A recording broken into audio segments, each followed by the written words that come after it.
لفظوں میں آپ اس کی تعریف کر رہے ہیں یار. یہ ہمیں کوئی منقبت بھی سنائیں. منقبت جناب ادیب رائے پوری نے ایک لکھی ہے. آیا نہ ہوگا اس طرح حسن و شباب ریت پر،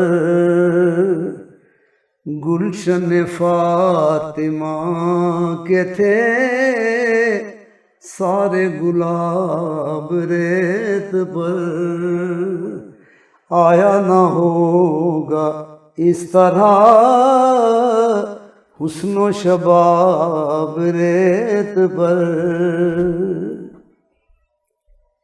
عشق میں کیا بچائیے، عشق میں کیا لٹائیے، آل نبی نے لکھ دیا سارا نصاب ریت پر.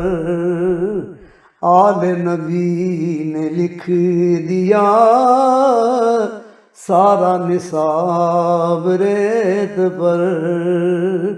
گلشن فاطمہ کے تھے سارے گلاب ریت پر. جتنے سوال عشق تھے سارے ہی اس نے کر دیے، جتنے سوال عشق تھے سارے ہی اس نے کر دیے. ایک سے ایک نے دیا بڑھ کے جواب ریت پر.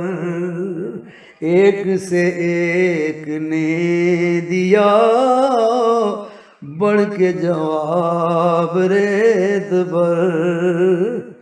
ابن بطول کے سوا کوئی نہ یوں کھلا سکا، ابن بطول کے سوا کوئی نہ یوں کھلا سکا. قطرہ آب کے بغیر اتنے گلاب ریت پر.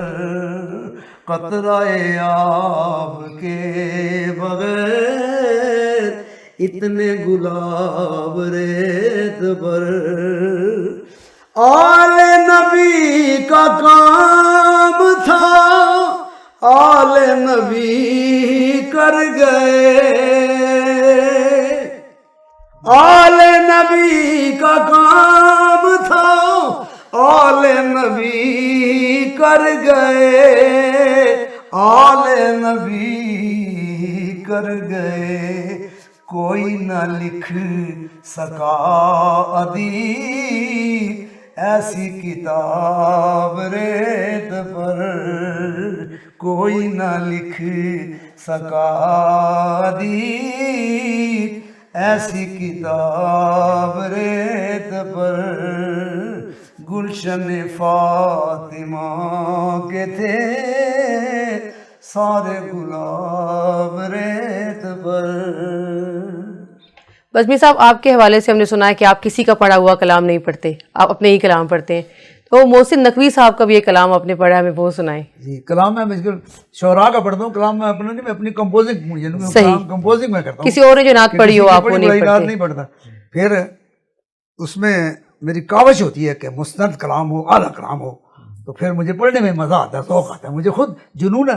اب میں جا رہا ہوں، میں چل رہا ہوں، میری زبان میں ہر وقت نعت ہی رہتی ہے، میں نعت ہی پڑھ رہا ہوں. مطلب آپ کوئی نیا کلام پڑھتے ہیں ہمیشہ؟ بالکل نئے سے نہیں، محفل میں عام ہی.